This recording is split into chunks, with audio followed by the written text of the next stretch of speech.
I perasan masih ada juga peniaga yang saya tak nak terima QR. Bukan QR sajalah, credit card dia tak nak, transfer dia tak nak, dia nak cash saja. Doktor boleh bagi tahu tak? Kenapa certain people prefer cash juga macam mana pun? Saya rasa mungkin ada satu isu dia sebab isu dari segi pengurusan dari segi mungkin dia takut accident and good.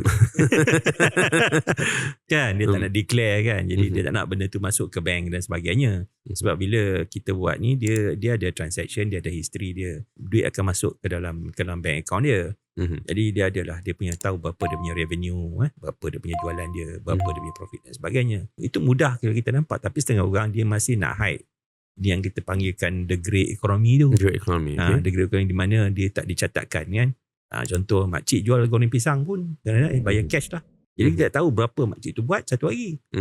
Kan berapa dia dapat collection dia. Tapi kalau dengan cashless ni kita boleh capture lah berapa dia buat kan. Tapi sebenarnya dia lebih mudah sebab dia boleh kira duit ni masuk dia tak ada masalah shortage duit ke, dia tak ada masalah duit tersilap bagi nak bagi duit RM5 terbagi duit RM50.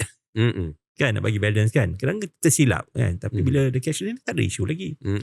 Isu lagi saja orang kata tu bab yang nak ada duit kecil. Bila nak berniaga kena ada duit kecil sebab nak bagi balance. Betul. Sekarang dah tak ada isu dah. Tak ada isu tu lah. Tak ada isu lah. Dan saya tengok ada setengah kedai tu langsung we only accept cashless. Dia tak nak staff dia perlu pegang cash lah. Lagi satu mungkin dari segi dia dengan staff dia lah. Jadi dia tak nak, mungkin staff dia pun tak nak pegang cash dan sebagainya. Baik kita go on cashless.